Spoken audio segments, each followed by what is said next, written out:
Ayon naman sa Global Report sa January 2025, nasa 97.5 million na ang bilang ng mga Pilipinong gumagamit ng internet. Ibig sabihin, sakto po sa demand ang pagpasok ng internet services business. Pero paano nga ba magsimula sa ganitong linya ng negosyo? Yan ang alamin natin kasama si Dian Medina Ilustre dito sa Negosyo Tayo.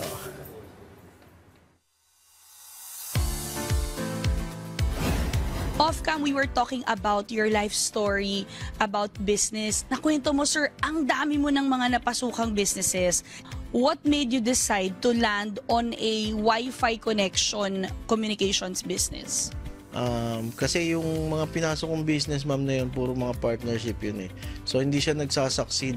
Nag-isip ako ng business na kaya kong i-manage personally na ako yung mag-handle. Anong kaibahan when you have partners in business as compared to handling it by yourself? Lalo kung yung managing partner mo siya talaga nag-handle ng business. Tapos ikaw parang ano ka lang, financial support ka lang. Minsan, hindi mo napapansin, baka mishandle yung pagmamanage ng business. Eventually, madidiscover mo na lang na bagsak na pala yung partnership nyo. We know that you're also a deputy officer at PNP. How do you manage your time? Kasi syempre, you're also busy with PNP. Kagandahan kasi sa panahon natin ngayon, this is the digital age. So, pwede mong i-micromanage yung business mo through online. Yung mga empleyado, may mga group chats kami. Yung mga client, ginawan ko ng mga group chats. In-involve ko yung aking kapartner saka yung aking may bahay. Siya yung binibigyan ko ng instructions. Siya naman yung nagre-relay sa mga tao. Naiiwan na lang po talaga sa akin yung mga big decisions. Hindi ba kayo natakot, nahirapan? Kasi marami na rin mga internet providers. And ano bang kaibahan ninyo from those competitors? Nung nag-start ako man pandemic eh. Mas malakas ang loob ni Sir Wilfredo talaga to really push for your business dreams. Paano nangyari? Kwentuhan mo kami, pandemic ka nagsimula? Kasi ma'am, nakikita ko yung di ba nung pandemic naka-quarantine tayo. Ngayon ang tao nagtatrabaho through online, tapos ang classes online, tapos ang marami sumikat na mga negosyo sa online eh. So, pero may kakulangan. Doon ako nakakita ng opportunity. Teka, pwede yatang mag-business ng internet .